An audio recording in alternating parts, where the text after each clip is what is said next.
Good morning, everyone. Welcome to Daily Faith Builder. Hope you're well on this Monday morning. This week, we're going to be looking at this issue of hope and the foundation of understanding that hope is meaningless unless we have and deal appropriately with the reality of evil, and that we have a real solution for evil. Otherwise, hope is meaningless if we just throw out some kind of feeling about it. And we drill in this week on this big statement. A.W. Tozer came up with this years ago. He says this, is that we all are having all of God that we want. We are all having all of the Holy Spirit we want. We are all having every bit of God that we want. Now, at first, that might seem like a condemning statement, but remember Romans 8:1 tells us if we know Jesus, we're free from condemnation. Is that statement should fire us up to look inward, to really wrestle with, boy, what's my pursuit of God? And really a self-realization, right? Really getting honest. Paul says to examine our hearts to see if we're in the faith, and to really wrestle with where's my level of pursuit of God, my hunger for God, and to get really honest with that. There are three primary states that we find ourselves in. Some people, they just don't want God. That's the reason for hell. Hell is the place, it's separation from God eternally. Now, hell can be here present. If I don't want God, then I'm separating myself from God. Boy, what do we do with the people who don't want God?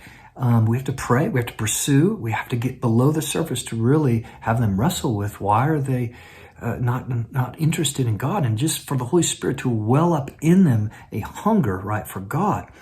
And we have to understand that where does evil come from? Evil comes from a rejection of God. All the way back, whether in the heavenly realm, Satan originally rejected God in heaven and was cast down and brought corruption and chaos, right, to God's creation. And tempted Eve and Adam. And Eve, the temptation of eating the apple was basically saying, God, I don't want your way. You're holding out on us, and we can do it better. And all evil flows, right, from sin. Sin is rejecting God or doing things our own way by our flesh in this world. And throughout history, all the evil thrust upon, right, the world is a product of our sin.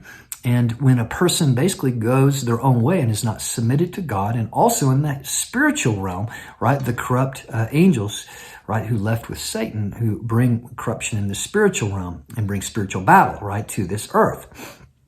And we have to understand one of the amazing things of the gospel is the reality that Jesus actually defeats the evil within us, defeats the power of sin and the power of death in our lives. This is the beginning of new life right in him. But the two other aspects of people, when we think about that statement, are that, some of us, we know Jesus, we want more of God, but we're kind of content where we are. We might I'm just not a little uneasy of pursuing God too much. He might ask too much of me or whatever it may be. And the third aspect is people who know Jesus and they just want more. They want more of Jesus, want more of God. And the reality is within church, we flow within these last two. We flow between number two of, I know God, but I'm kind of comfortable with it. Don't rock the boat too much. And then the other one, yes, Lord, I want more. The key is what steps are we taking forward to get more hungry for God? For his promises are amazing. He puts no limit on how much we can have. Luke 11, right, 13, one of many, right, says he'll give more of the Spirit to those who ask. And James 4:8, draw near to me, I'll draw near to you. And one of the primary things we should be looking within our own soul for is how is my hunger for God? And my thirst for God, my desire for more of him, more of his promises in my life, more testimony. And this is what we should primarily be looking in other lives as well, is to encourage each other. This is why it's the importance of gathering together is to stir each other's hearts up for God. I hope that encourages this morning. God bless.